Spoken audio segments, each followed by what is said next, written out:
We're going to talk about the properties of a basic fabric.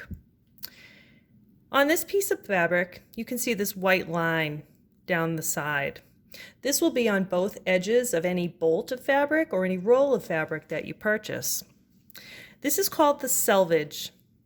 The selvage is usually noted by either writing or it's a tightly woven edge that's different from the rest of your fabric. We never cut our fabric from the pattern on the selvage. We always want to cut just to the inside of that. If we look at this line here that runs parallel to the selvage, this is called our lengthwise grain. If I tug on the lengthwise, you'll notice it has zero give. The line that runs perpendicular to the lengthwise is called my crosswise, and that's usually the horizontal line that's running along your fabric. If I tug on that, it has a little bit of give. The other line here is called my bias. It is 45 degrees from my lengthwise and my crosswise, and if I tug on that, it has a lot of stretch. Most clothing is cut on the lengthwise grain with no give.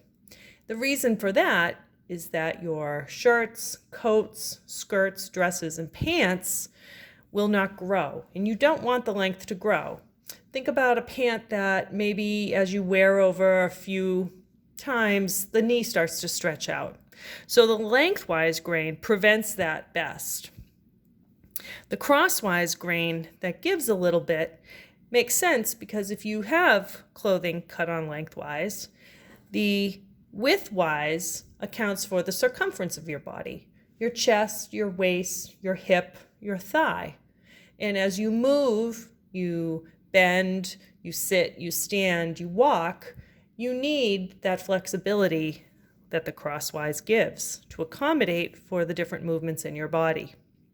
The bias is really a specialty.